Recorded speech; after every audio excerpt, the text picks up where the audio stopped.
SC ಒಳಮೀಸಲಾತಿ ಹಾಗೂ ಒಳವರ್ಗೀಕರಣದ ವಿರುದ್ಧ ಮಹಾನಾಡು ರಾಷ್ಟ್ರೀಯ ಅಧ್ಯಕ್ಷ ಡಾ. ಆರ್.ಎಸ್. ರತ್ನಾಕರ್ ಶಾಂತಿಯುತ ಹೋರಾಟ ಮುಂದುವರಿಸುವುದಾಗಿ ತಿಳಿಸಿದ್ದಾರೆ. ದಲಿತ ಸಮುದಾಯಗಳ ನಡುವೆ ಮೀಸಲಾತಿಗಾಗಿ ಸಂಘರ್ಷ ಸೃಷ್ಟಿಸುವ ಬದಲು ಎಲ್ಲ ಪರಿಶಿಷ್ಟ ಜಾತಿಗಳ ಐಕ್ಯತೆ ಮತ್ತು ರಾಜಕೀಯ ಶಕ್ತಿಯನ್ನು ಬಲಪಡಿಸಬೇಕು ಎಂದು ಅವರು ಒತ್ತಾಯಿಸಿದ್ದಾರೆ. ಕರ್ನಾಟಕದಲ್ಲಿ 101 ಹಾಗೂ ದೇಶಾದ್ಯಂತ 108 ಪರಿಶಿಷ್ಟ ಜಾತಿಗಳಿರುವ ಸಂದರ್ಭದಲ್ಲಿ ಒಳವರ್ಗೀಕರಣದಿಂದ ಎಲ್ಲ ಸಮುದಾಯಗಳಿಗೆ ಸಮಾನ ನ್ಯಾಯ ಸಿಗುವುದು ಹೇಗೆ ಎಂಬುದನ್ನು ಸರ್ಕಾರ ಸ್ಪಷ್ಟಪಡಿಸಬೇಕು ಎಂದು ಪ್ರಶ್ನಿಸಿದ್ದಾರೆ.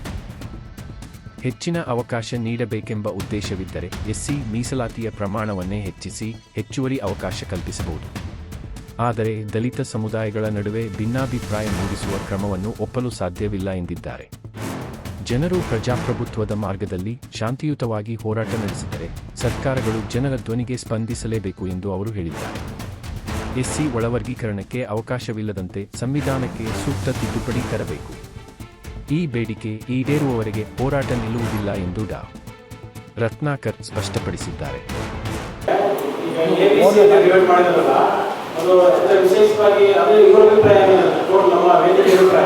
ಎಲ್ಲ ಒಂದಾಗಬೇಕು, ಇಡೀ ದೇಶದಲ್ಲಿ ಎಲ್ಲ ಒಂದಾಗಿರಲಿ ಅಂತ. ಎಸ್ಸಿ ರಿಸರ್ವೇಷನ್ ಇದೆಯಲ್ಲ ಅದರ ಪ್ರಮಾಣ ಜಾಗಕ್ಕೆ ಅದು ಇನ್ಕ್ರೀಸ್ ಮಾಡಬೇಕು ಪರ್ಸೆಂಟೇಜ್ ಅಂತ ಇಡೀ ದೇಶದಲ್ಲಿ ಎಲ್ಲ ದಲಿತರು ಎಸ್ಸಿಗೆ ಎಲ್ಲ ಎಸ್ಸಿ ಒಂದೇ ಪ್ಲಾಟ್ಫಾರ್ಮಲ್ಲಿ ಬರಲಿ, ರೆಗ್ಯುಲೇಷನ್ ಆಗೋದು ಬೇಡ ಅಂತೇಳಿ ಎಡ ಬಲ ಇದನ್ನು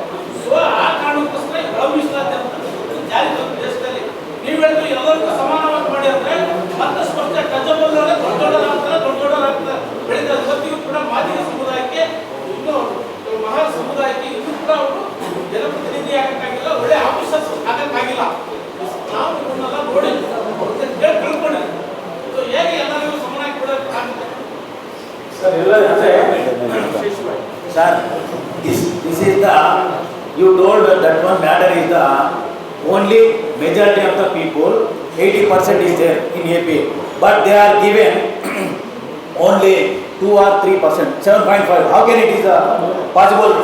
80% people, 7.5. Yes.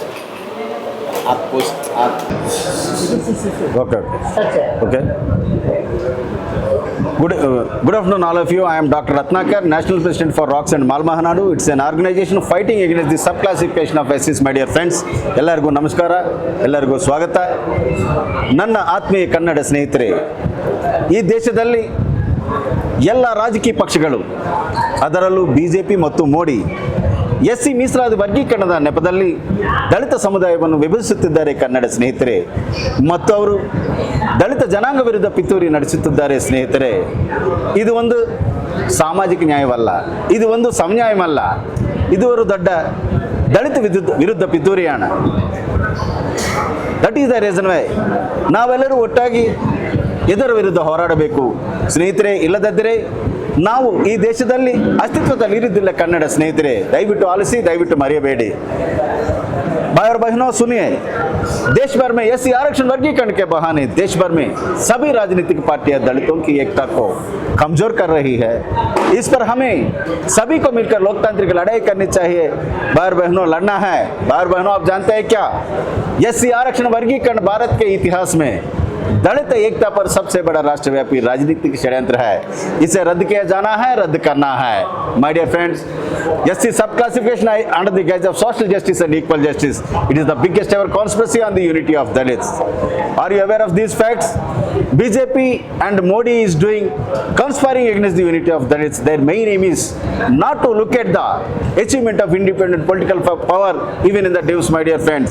We should all open our eyes. Even now, at least come together, let us fight unitedly against the conspiracy of subclassification. Why? Because under the reservation we are getting only approximately 2 benefits out of 100 people. How can they distribute these 2 benefits equally to all 1108 scheduled castes equally across the country? Is it possible? Really, it is an open and blatant challenge for our community. That is the reason why I sincerely appeal to all of you.